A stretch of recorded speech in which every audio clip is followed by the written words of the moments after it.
ಎಲ್ಲ ಅಡೆತಡೆಗಳನ್ನ ಮೀರಿ oxygen cylinder ಜೊತೆ ಪರೀಕ್ಷೆ ಬರೆದ 10ನೇ ತರಗತಿಯ ವಿದ್ಯಾರ್ಥಿ. ಹೌದು, ಸದ್ಯ 10ನೇ ತರಗತಿಯ ಪರೀಕ್ಷೆಗಳು ಕೆಲವೆಡೆ ಆರಂಭವಾಗಿದೆ. ಇನ್ನು ಕರ್ನಾಟಕದಲ್ಲಿ ಕೆಲವೇ ದಿನಗಳಲ್ಲಿ ಆರಂಭವಾಗಲಿದೆ.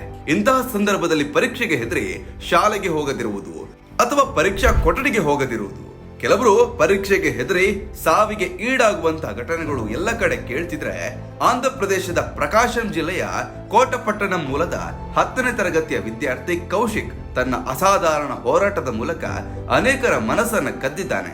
ಗಂಭೀರವಾದ ಶ್ವಾಸಕೋಶ ಸಂಬಂಧಿತ ಕಾಯಿಲೆಯಿಂದ ಬಳಲ್ತಿರುವ ಅವನಿಗೆ ವೈದ್ಯಕೀಯ ಸಹಾಯವಿಲ್ಲದೆ ಸಾಮಾನ್ಯವಾಗಿ ಉಸಿರಾಡಲು ಸಾಧ್ಯವಿಲ್ಲ. ಆದ್ರೂ ಜೀವನದ ಮಹತ್ವದ ಘಟ್ಟವಾದ ಬೋರ್ಡ್ ಪರೀಕ್ಷೆಯನ್ನ ಬಿಟ್ಟು ಬಿಡದೆ ಆಕ್ಸಿಜನ್ ಸಿಲಿಂಡರ್ ಮತ್ತು ಮಾಸ್ಕ್ ಧರಿಸಿಕೊಂಡೇ ಪರೀಕ್ಷೆಗೆ ಹಾಜರಾಗಿದ್ದಾನೆ. ಕೌಶಿಕ್ನ ಆರೋಗ್ಯ ಸ್ಥಿತಿ ಅತ್ಯಂತ ದುರ್ಬಲವಾಗಿದ್ರೂ ಶಿಕ್ಷಣದ ಮೇಲೆ ಇರುವ ಅವನ ದೃಢ ಸಂಕಲ್ಪ ಎಲ್ಲರ ಹೃದಯವನ್ನ ಸ್ಪರ್ಶಿಸಿದೆ.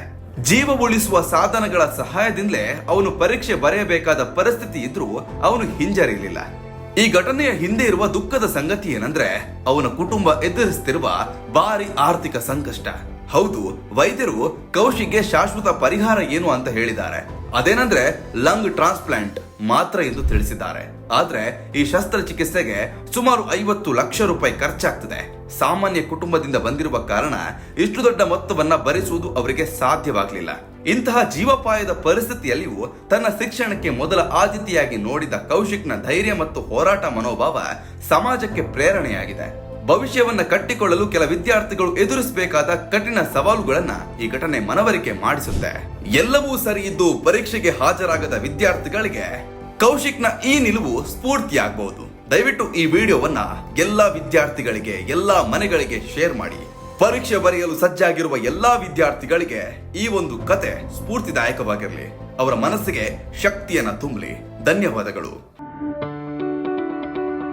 ಯಾವುದೇ ಸುದ್ದಿಯ ಅಪ್ಡೇಟ್ ಅನ್ನ ಮಿಸ್ ಮಾಡ್ಕೊಳ್ಬಾರ್ದು ಅಂದ್ರೆ ಈಗ್ಲೇ ಒನ್ ಇಂಡಿಯಾವನ್ನ ಸಬ್ಸ್ಕ್ರೈಬ್ ಮಾಡಿ.